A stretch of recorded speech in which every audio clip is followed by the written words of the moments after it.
ready to take the challenge? Come and join us in LifeSource Masterclasses. When you go through your life, and especially when you're, in your adult years, and you start to see patterns, if you're even a little bit aware, you should start to see patterns.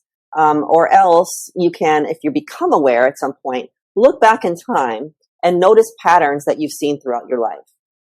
If you notice patterns, I guarantee you it's not everyone else that's created those patterns, it's you. It's a pattern that you've created. And so what I've done is I've seen some really strong patterns in my life, and I'm like, okay, I can't deny that this is a pattern. And I also can't deny that I'm the common denominator. And so now the work begins. First is the acknowledgement of what pattern or program you have running. There's a way that you coped with whatever that was, whatever that stressor was, whatever that situation, circumstance was, you coped. And I can also guarantee you that you coped in the best way possible for you. It wasn't wrong at the time. Now, when it becomes a pattern, you haven't unlearned your way out of it, then it might become a problem. But when I work with clients too, my coaching is generally around health and wellness, but the eating part of it, eating psychology and that kind of thing. I talk about this with clients. Whatever their patterns of behavior are, that was a safety mechanism. There was something that made you safe. There was some reason why you did that, and there was a darn good reason why you started doing that. And there's no fault in that. But now it's time.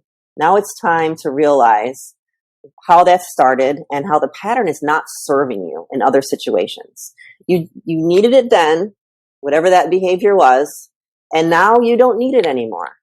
So just to become kind of aware of that, and I wrote down support needed, because we need supports as we are evolving ourselves. We cannot isolate and try to figure out how to evolve. We need other people. We need people that, okay, so what I do is I find people to mentor me. And I do this intuitively too.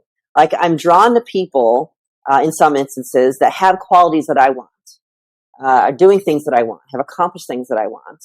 And then I'm like, I try to get close, or I try to, or I just outright hire them, if that's the situation. So you have to have people in your lives. I think there's a rule of like five key people in your life.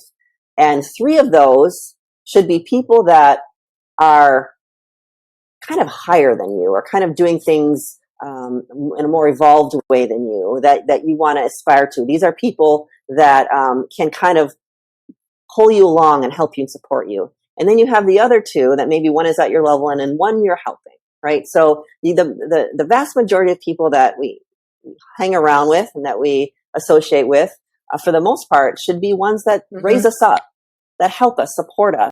We are all creators. So we are going to create what we need and what we want.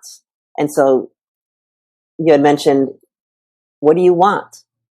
And I think that's the first question, is to identify goals. Goals are big. And when I do my work as well, what are your goals? Like, what do you want? You have to have that clear in your mind. If it's not clear in your mind, your brain doesn't know what to deliver to you. The universe doesn't know what to give you. It's, you give this fuzzy little goal, it's going to give you a fuzzy little answer, So write things down. And telling a person is one of the biggest things you can do.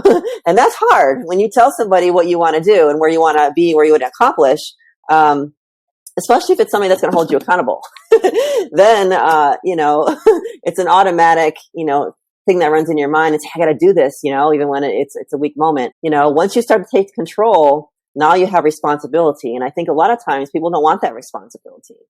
They prefer to be comfortable, let's say, and not have to be responsible for making a change. Would you agree with that?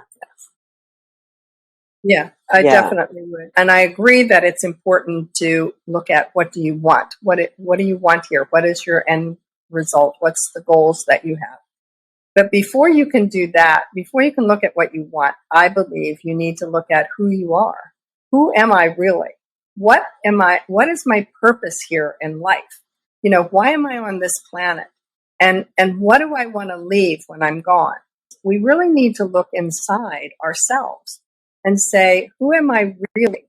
And what am I here to accomplish on the planet? How can I make a contribution to the world? How can I affect people around me? Because it's not just all about me. It's not all about my goals and what I want. It's about what can I give back? And when we figure out who we really are, then we can see what our natural gifts are that we have to contribute to the planet. And if we look at the difference that we can make for other people, then all of the things that we want happen. It's really true, that you get back 10 times what you give out in the world. You've been listening to a LifeSource Masterclass. Check out our other shows by heading to our website, lifesource.global.